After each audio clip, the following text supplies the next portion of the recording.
जय जगन्नाथ। भक्तर भगवान होउछंती श्री जगन्नाथ, श्री नृसिंहनाथ, प्रभु भोलानाथ। मानसिक रखी भक्त माने बोल बम हर हर बम कही पानी भर नहीं सुदूररू सुदूरकू कपिलास, लोकनाथ, लिंगराज, गोरखनाथ, अमरनाथ, नीलकंठेश्वर आदि शैव पीठ को जाउछंती। सेमानंकर मनोवांछा पूरण करंतु प्रभु भोलानाथ। तांकर आहुरी प्रचार प्रसार हेउ।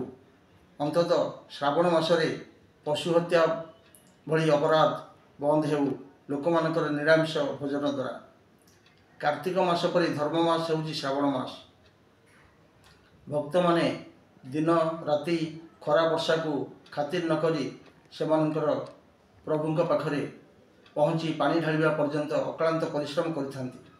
किंतु टीवी चैनल रे आमे जहाँ देखुचु भक्त रूपी जल्लाद पथरे जीवा समय मद्यपान करुछंती।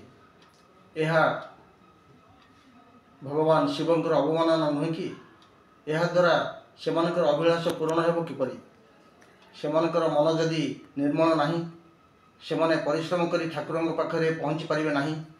आउ मदर आश्रा नहीं मद निशारे बाट चली जाउछंती, तेबे सेमाने प्रहसन करुछंती काहेकि? बोल बम भक्त मानू मोर निवेदन एथिरो निवृत्त रुहंतु। भोलानाथ सेमानकर मंगल करिवे। इति जड़े अकिंजका भक्त। जय जगन्नाथ।